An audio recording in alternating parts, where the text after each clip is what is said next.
What would MoDOT do with $6 billion of your tax dollars? We know the answer to that question today after MoDOT released its list of projects that could be funded by the 0.75% sales tax increase. Good afternoon, I'm Lexi Spivak. And I'm Brittany Pieper. You'll see that increase on the August 5th primary ballot. It would amount to about 8 cents of a hike on each $10 purchase. KUMU8's Lexi Spivak was in Audrain County today trying to get both sides of the story. She joins us here in the studio to tell us what she learned. Lexi? Yeah, I went to the community R6 school today, but didn't get much information from anyone from the district. I contacted Superintendent Cheryl Mack today, and she says she's taking the complaint seriously. The district has put an extra adult in the teacher's classroom for the rest of the school year. I also reached out to the teacher in question, but got no response. 3 parents I spoke with are in an uproar over what their children come home from school and tell them about this teacher.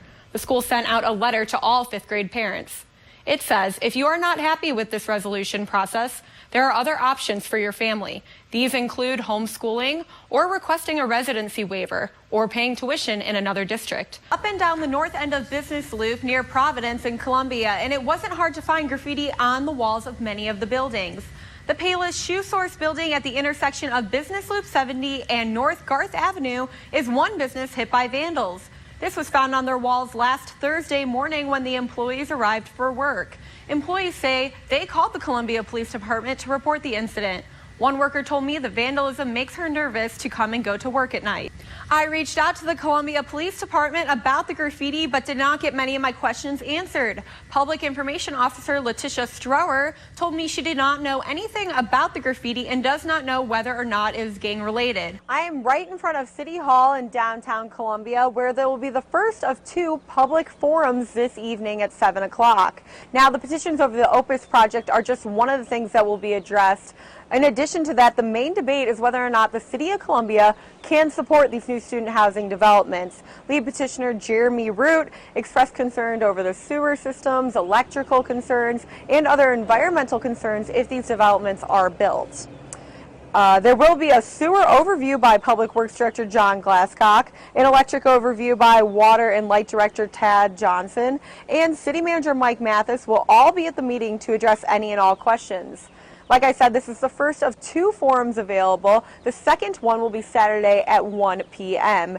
And there's also an opportunity for anyone to speak who wants to, but that public comment is limited to 2 minutes per person. Reporting live from Columbia, Lexi Spivak, KUMU8 News. I went to the Jefferson City Farmers Market earlier today where I got 2 pounds of tomatoes for $5. 25 cents of that was sales tax. That means that if Senate Bill 727 is passed, I would have only paid $4.75. Now, the goal of the bill is to encourage people to shop locally. I spoke with a family who has been in the farmers market business for about 20 years about whether this would help them. You know, I think most farmers market like us, taxes included.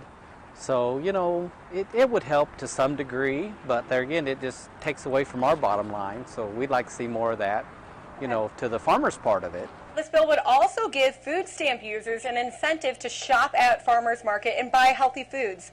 The House Rules Committee passed this bill tonight, and it moves to the full House debate. If passed, it would go into effect this coming August. Yeah, right now the program involves prison inmates training dogs for adoption. Today was the first hearing at the Capitol for an expansion that would put those trained dogs in homes of veterans suffering from PTSD. The dogs would act as service dogs for the vets. Humane societies are filled in Missouri with dogs waiting to be adopted. Missouri's Puppies for Parole program began in 2010. And 100% of the dogs that have been trained by the inmates have been adopted. And we're almost to 2,300 dogs at this point. The state is looking to add veterans into the mix by taking these trained dogs and making them service dogs for veterans with PTSD. Because there's a lot of veterans that don't have family. I'm blessed I have a wife and 2 kids and close family in the area, but there's a lot of veterans that don't have that.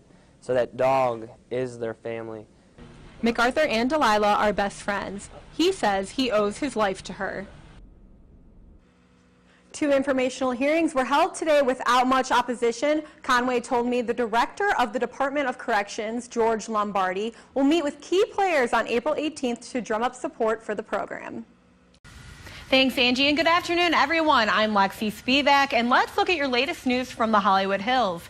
Demi Lovato's new book hit store shelves this morning. The book is appropriately titled Staying Strong, 365 Days a Year. Lovato has never been shy about her battle with addiction and depression, but this book is her way of opening up even more to the public about her struggles.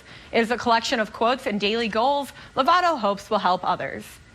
And another actress talked about some of the problems she faced as a child, though these are a little different than the ones Lovato faced. Jennifer Lawrence said she faced social anxiety issues as a child. You would think that being in the spotlight wouldn't be ideal for this type of problem, but the starlet says her passion for acting chased those anxieties right away.